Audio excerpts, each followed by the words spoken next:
नमस्कार, स्वागत है आपका। आप देख रहे हैं क्रिएटिव विजन न्यूज का एक्सप्लेनर और आपके साथ मैं हूं शबाब। आजम खान लगभग 2 साल की जेल के बाद रिहा हो गए हैं। उनके रिहा होने के बाद बहुत सारी बातें, बहुत सारी चर्चाएं गर्म थी।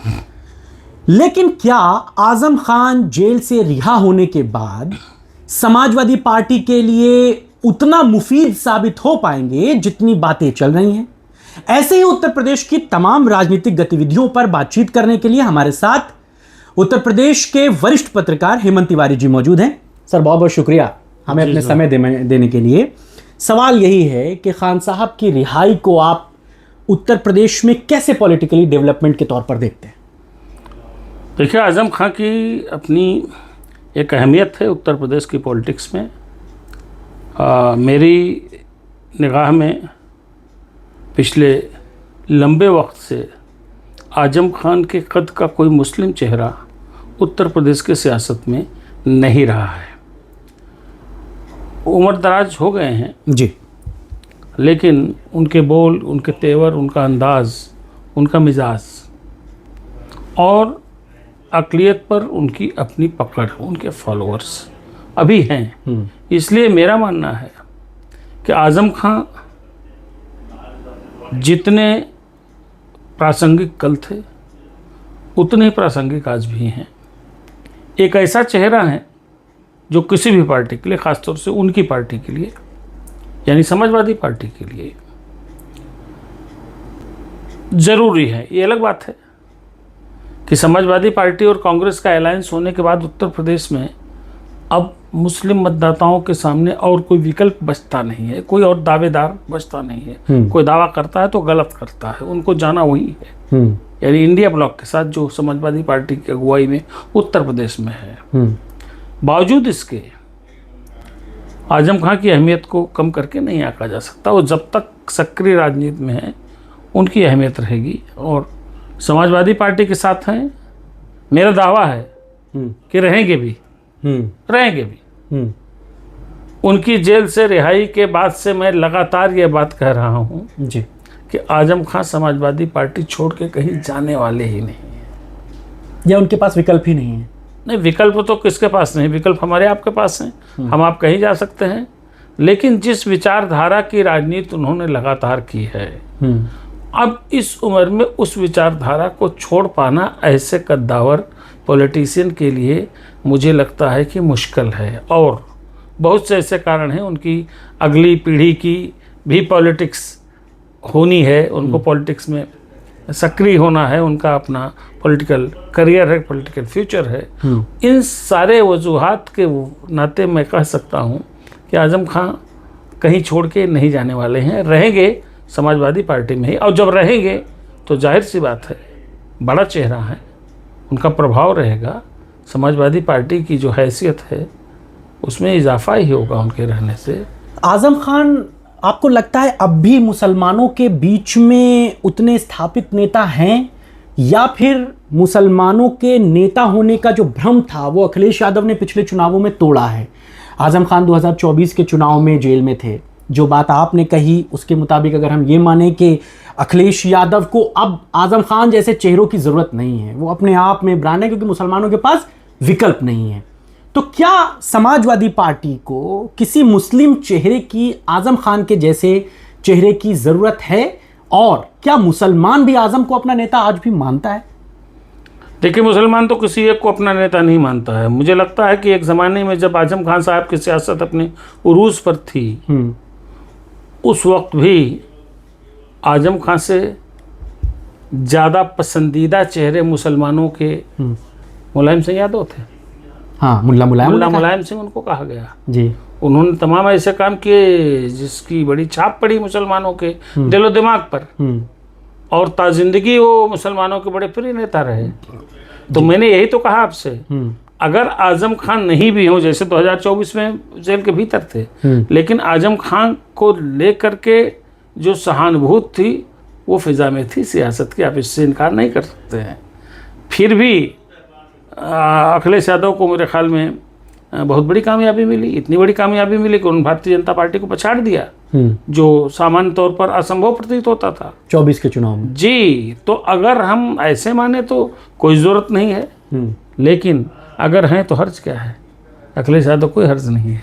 मगर सर 27 के चुनावों का अगर हम आज़म खान की रिहाई से उसको लिंक करें तो आज़म खान तो चुनाव लड़ नहीं पाएंगे, क्योंकि ये भी बात है, संवैधानिक नियम है कि अगर कोई विधायक जिसकी विधायकी गई हो और वो जेल काट के चला है तो फिर वो 2 अगले चुनाव तक चुनाव नहीं लड़ पाएगा। तो ऐसे में आज़म खान चुनाव नहीं लड़ पाएंगे, अब्दुल्ला आज़म चुनाव नहीं लड़ पाएंगे, तंजीम फातिमा चुनाव नहीं लड़ पाएंगी। तो जब ये तीनों लोग चुनाव लड़ ही नहीं पाएंगे 27 में, फिर आज़म खान के रहने न रहने का क्या फ़ायदा?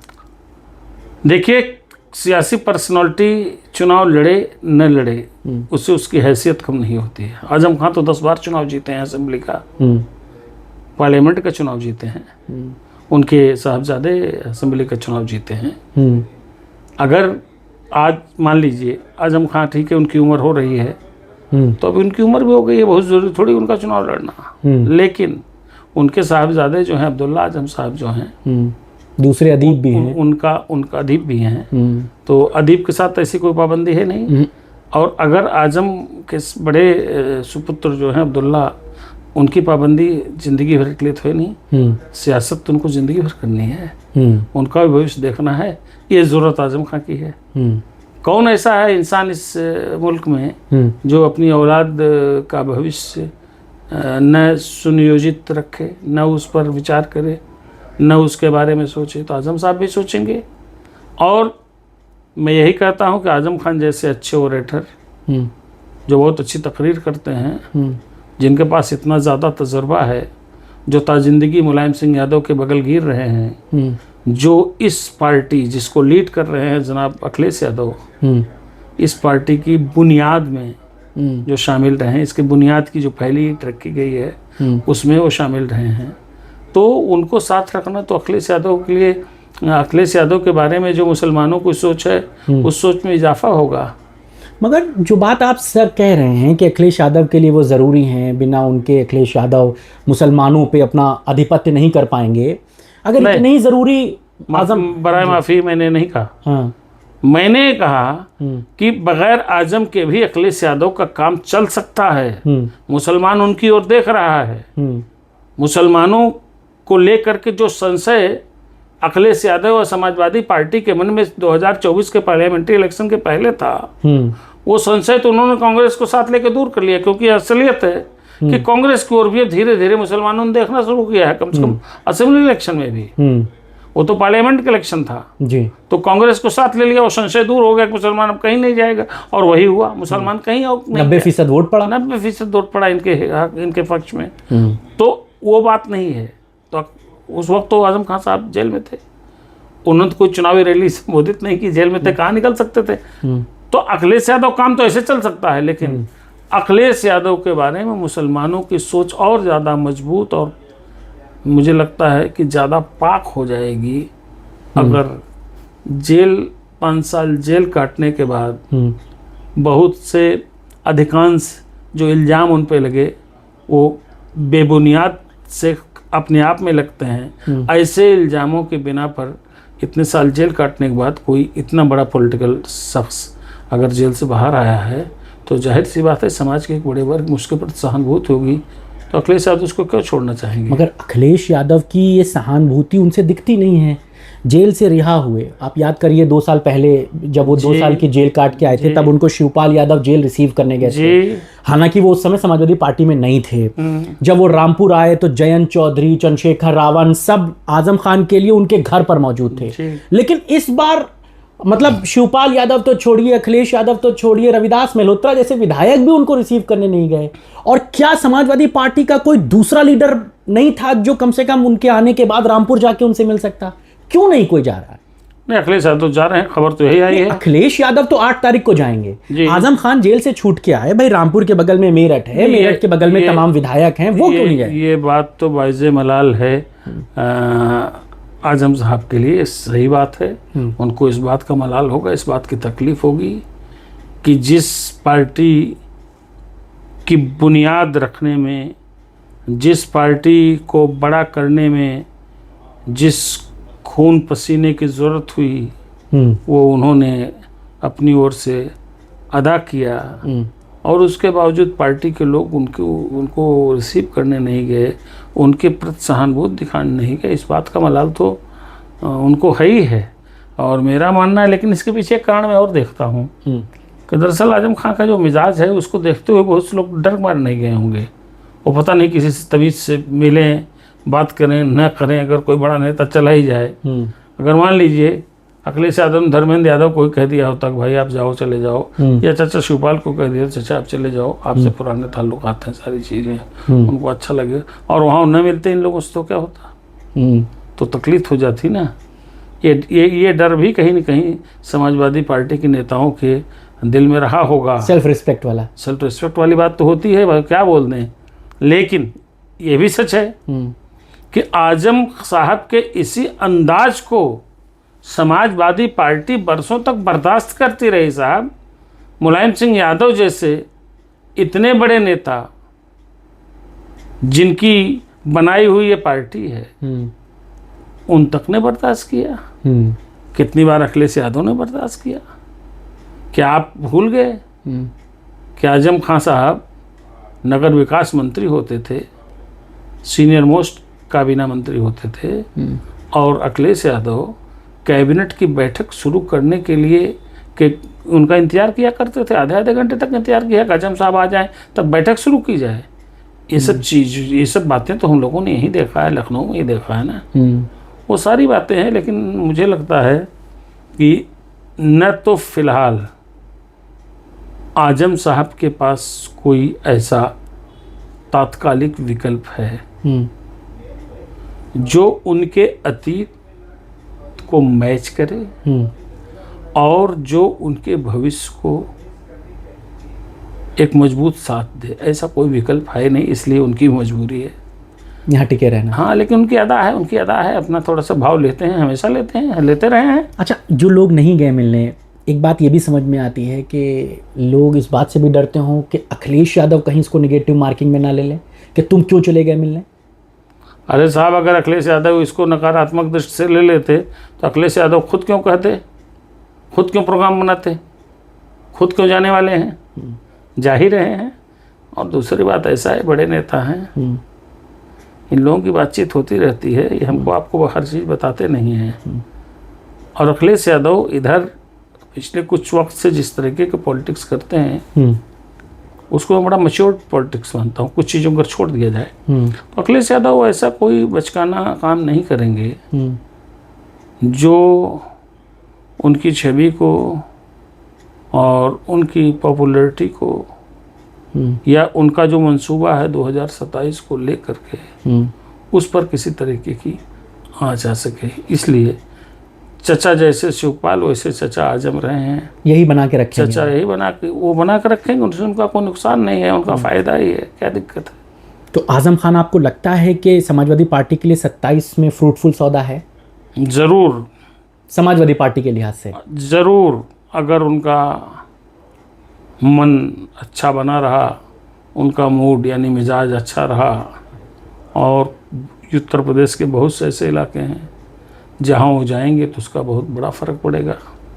और ऐसा ही नहीं है कि आजम खां को खाली मुसलमान ही मानता है।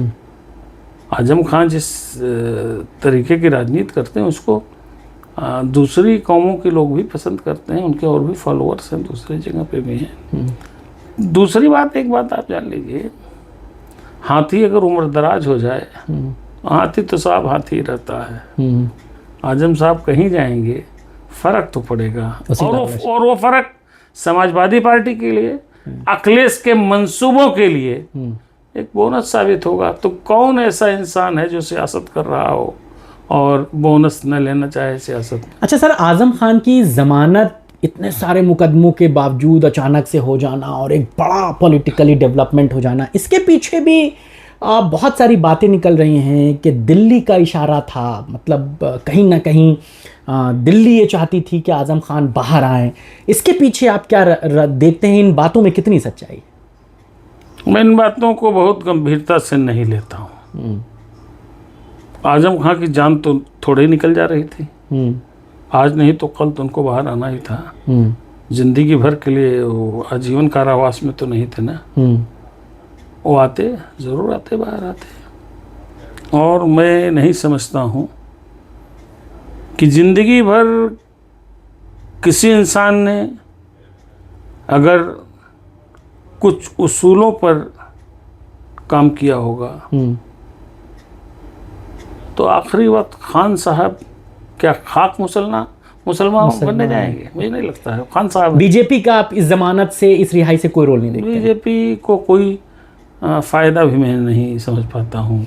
एक जो मुझे समझ में आता है, छोटी सी चीज़ है कि ऐसा तो नहीं कि खान साहब अभी समाजवादी पार्टी के साथ अपने आप को दिखाएंगे, चुनाव लड़वाएंगे, अपने लोगों को जिताएंगे, फिर चुनाव के बाद अगर चीज़ें कुछ और बदलती दिखी, कोई और पार्टी सत्ता में आती दिखी, तो खान साहब झोला बिस्तरा लेके उधर चले जाएं? ऐसा भी कुछ आपको दिखता है क्या? ये बीजेपी ने ये इनको फिट किया है क्या ऐसा? नहीं, मैं नहीं समझता हूँ। आजम खान का इतिहास आप एक बार देख लें, उस पर निगाह डालें तो आजम खान, देखिए आजम खान की एक कमजोरी खाली है, मैं मानता हूँ पॉलिटिक्स में, जिसके नाते बहुत से कयास लगाए लोगों ने। आजम खान की कमजोरी उनकी ज़िंदगी की सबसे बड़ी महत्वाकांक्षा उनकी यूनिवर्सिटी रही। जौहर यूनिवर्सिटी। जौहर यूनिवर्सिटी उनका एक ऐसा ख्वाब रहा है जिसको असल में देखने के लिए उन्होंने अपना सब कुछ दांव पे लगा दिया। अगर कहीं हाथ भी उनको फैलाना पड़ा तो उन्होंने उस यूनिवर्सिटी के लिए हाथ फैलाया। तो लोगों को लगता है कि यूनिवर्सिटी मुकम्मल रहे और चलती रहे, इस वजह से शायद उनको कुछ इशारे मिले हों जो मौजूदा शासन है या जो दिल्ली में बैठे बड़े लोग हैं जो सत्ता चला रहे हैं, और उन्होंने ऐसा किया हो। तो इसको मैं खाली जो सियासी गॉसिप मानता हूँ, और इसमें कोई और वजह, कोई वजन में नहीं देख पाता। क्योंकि बीजेपी ने एक और नैरेटिव बनाने की कोशिश की थी। खान साहब जब जेल में थे तो ये कहा गया कि अखिलेश यादव कभी मिलने नहीं गए, उनसे जेल में मिलने नहीं गए, वो ये हो गया, वो पसंद नहीं करते हैं। इस पर अब्दुल्ला आजम का एक बयान आया था, उनकी एक लाइन थी कि किसी चैनल को ही उन्होंने इंटरव्यू दिया था, उसमें उन्होंने ये कहा कि मदद दो तरह से होती है। पहली मदद वो जो दिखाई जाए और की ना जाए, और दूसरी मदद वो जो की जाए पर दिखाई ना जाए। और उन्होंने एक मिसाल दी थी, मिसाल नहीं, एक असलियत बयान की थी जी कि इस्लाम जो है, ये मज़हब जो है, ये सिखाता है कि अगर किसी की मदद की जाए तो वो जाहिर ना होने पाए, अगर किसी की मदद की जाए तो बाएं हाथ से की जाए तो दाएं हाथ तक पता हो। तो और उस बयान के बड़े गंभीर मायने हैं, आप जान लीजिएगा। वो नई पौध है आजम खान साहब के ख़ानदान की, उनको अभी ज़िंदगी में लंबी सियासत करनी है। वो अपना भविष्य, अपना मुस्तकबिल वो समझते हैं, और उन्होंने हमेशा अखिलेश यादव के प्रति बहुत ही पॉजिटिव अप्रोच उनका रहा है, बहुत सकारात्मक बातें उन्होंने की है, और उन्होंने लगातार कहा है कि अखिलेश यादव ने हमको हमेशा सपोर्ट किया है। अब हो सकता है उनको वकील रखवाने में और कुछ कपिल सिब्बल का नाम तो लिया ही जाता है कि भाई उनको राज्यसभा अखिलेश यादव ने इसीलिए भेजा क्योंकि वो सुप्रीम कोर्ट में उनके केसेस लड़ रहे थे। हाई कोर्ट में इमरानुल्ला, जो उनके हाई कोर्ट में जिन्होंने जमानत कराई उनके तमाम मुकदमों में, वो भी समाजवादी पार्टी के करीबी रहे, अखिलेश यादव के करीबी रहे। जी जी जी जी जी एडिशनल एडवोकेट जनरल रहे जी। तो ये सारी बातें, ये सब चीज़ों को आदमी कोई भूल थोड़ी सकता है। अब कोई भारतीय जनता पार्टी उसके लीडरन को बता के कोई काम करेगा क्या, या वो कोई इशारा करेंगे साहब कि हमको ऐसा करा दीजिए। मुझे इन सब बातों में, मैं एक बात जानता हूँ, आप इसको देखिएगा, और हमारी आपकी बातचीत तो ये मौजूद रहेगी डिजिटल मीडिया पर लंबे अरसे तक। जी। आजम साहब कहीं नहीं जाएंगे, समाजवादी पार्टी में रहेंगे। हो सकता है कुछ विषयों पर अखिलेश यादव से उनकी नाइतफाकियाँ हों, लेकिन रहेंगे यहीं, मान जाएंगे, और मान जाएंगे, मान जाते रहे हैं। आप एक बार बताइए, जब आजम साहब इन्हीं जयप्रदा वाले इशू पर समाजवादी पार्टी से नाराज हुए, अलग हो गए थे, तो कहीं गए? नहीं गए। बाद में मुलायम सिंह ने जब बुलाया तब चले आए। जी जी जी। और अखिलेश यादव कौन है? उन्हीं मुलायम सिंह यादव के। और अखिलेश यादव को मुख्यमंत्री बनाने में भी पहला नाम आजम खान नहीं। बिल्कुल बिल्कुल बिल्कुल। ये सियासत के लोग हैं और ये पुरानी बातें इतनी जल्दी भूलते नहीं हैं। दूसरे, मैंने एक बात कही, मैं इसको बार बार कहता हूँ, सवाब साहब और कोई ऑप्शन भी नहीं है, ऐसा नहीं है। घर भले पुराना हो लेकिन खड़ा तो है। कोई उस झोपड़े में नहीं जाना चाहेगा जिसकी बुनियाद और मजबूत होने के कोई आसार ना हो। बिल्कुल सही बात है। तो ये माना जाए कि आजम खान समाजवादी पार्टी के लिए 100 कैरेट रहेंगे। बिल्कुल, कुछ उसमें बदलाव नहीं, 100% रहेंगे। चलिए, बहुत शुक्रिया। तो खान साहब की सियासत का कई रंग हैं और उनके जेल से आने के बाद 27 के चुनावों से पहले खान साहब समाजवादी पार्टी के लिए कितना फ्रूटफुल होंगे, दोनों एक दूसरे के पूरक हैं। समाजवादी पार्टी आजम खान के लिए और आजम खान समाजवादी पार्टी के लिए। लेकिन वक्त के साथ चीजें कैसे तब्दील होंगी, कैसे बदलेंगी, इस पर नजर बनाई रहेगी। आपको चर्चा कैसी लगी मैं जरूर बताइएगा। आज के लिए इतना ही। नमस्कार।